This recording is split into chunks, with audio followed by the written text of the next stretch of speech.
After decades of balancing Russia and the West, a couple of years ago it looked like Belarusian President Alexander Lukashenko had decisively thrown his lot in with Moscow. Relations between Belarus and the West had been heading downhill ever since the 2020 presidential election, but cratered after Russia's invasion of Ukraine in 2022, when Russian troops used Belarus as a launchpad into northern Ukraine. However, isolated internationally and facing a deepening economic crisis, Lukashenko has recently taken steps to re-engage with the West, or at least Trump. So, in this video, we'll explore the rocky relationship between Russia and Belarus, Lukashenko's recent overtures to Trump, and what might happen next.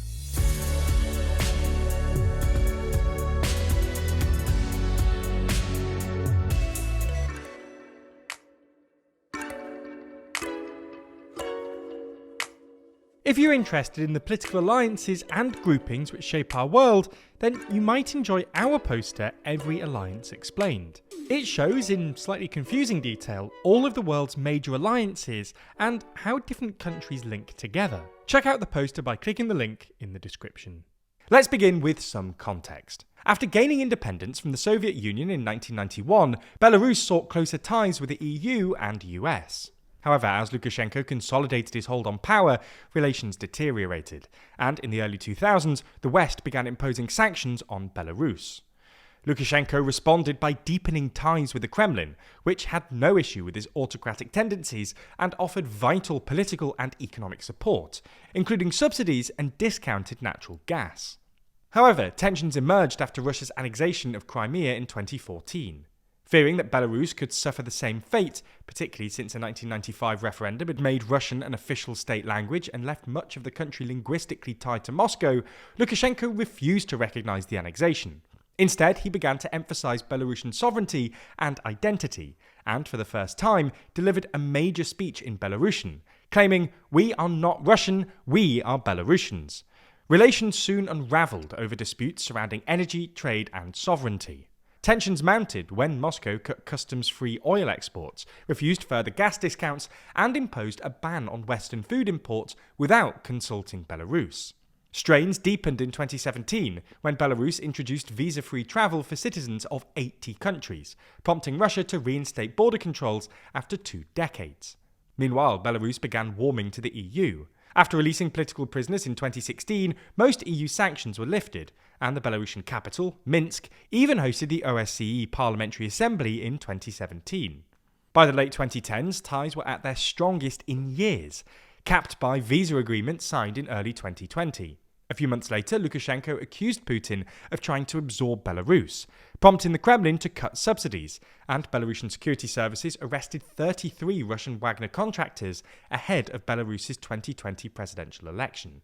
However, after Lukashenko implausibly claimed to have won the election with 80% of the vote, a result widely dismissed as fraudulent, the EU, US and Canada responded with tough sanctions.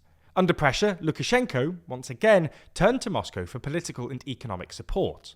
Russia issued an arrest warrant for Belarus's opposition leader, stationed a reserve of security forces near the Belarusian border, and bailed out Lukashenko's regime with a $1.5 billion loan.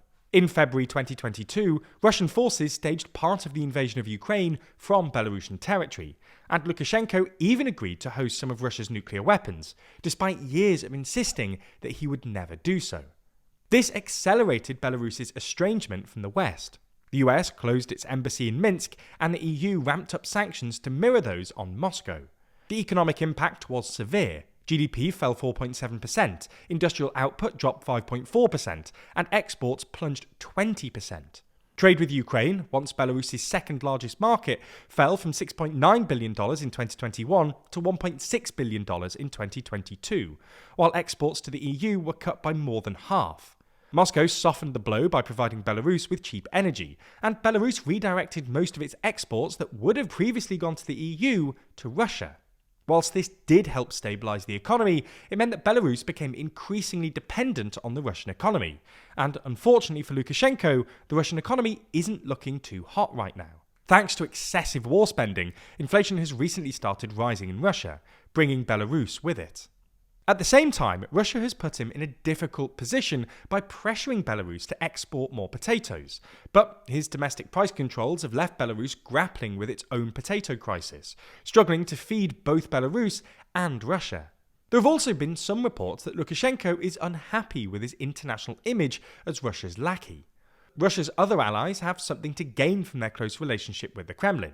For North Korea, for instance, a relationship with Russia makes it look less like an international pariah, while China gets both cheap energy and the opportunity to front an anti-American alliance.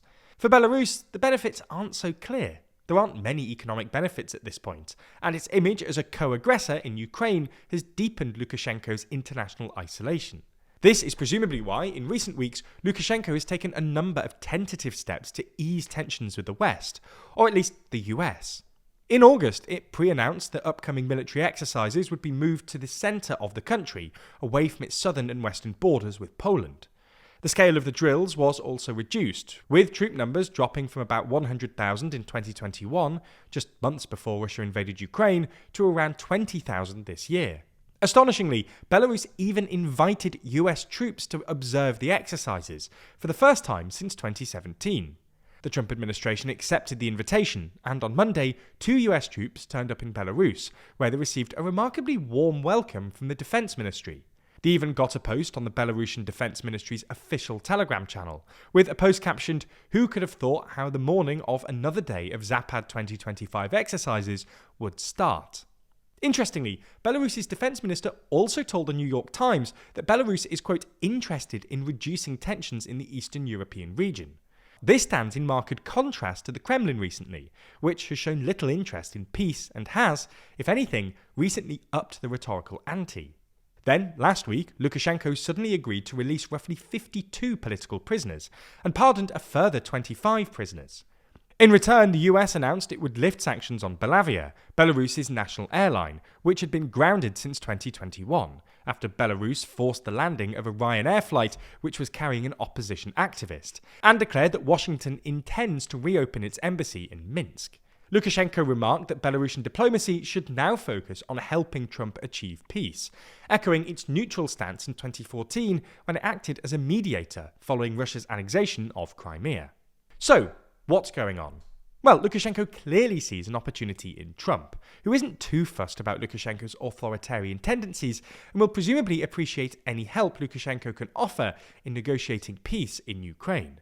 A better relationship with the US could lessen Belarus's uncomfortable dependence on Russia and help Belarus avoid getting caught in the middle of a Russia-NATO conflict, which looks increasingly possible. The obvious problem here is that, if the Trump-Putin relationship continues to deteriorate, Lukashenko will find it increasingly difficult to maintain good relations with both of them. With the rise of complex geopolitical situations like these, as well as confusing economics and the growth of AI, things are moving very fast right now. It would be sensible then to begin improving your critical thinking skills so that you can keep sharp and better understand what's going on. And the best way to do this is through Brilliant. Brilliant knows that learning a little every day is one of the most important things you can do, both for personal and professional growth. So not only do they offer a perfect mix of engaging problems and competitive features, they also keep you motivated with daily encouragement, helping you better understand the world around you. Whether you choose to dig deep into complex topics such as how AI works in the world, or stretch your analytical muscles through logic and code breaking, Brilliant can offer you everything you need, whether you're at home or on the go. You can become a better thinker and problem solver, one hands-on lesson at a time. To start your learning journey and try Brilliant for free, visit brilliant.org/TLDR, scan the QR code on screen, or you can click the link in the description.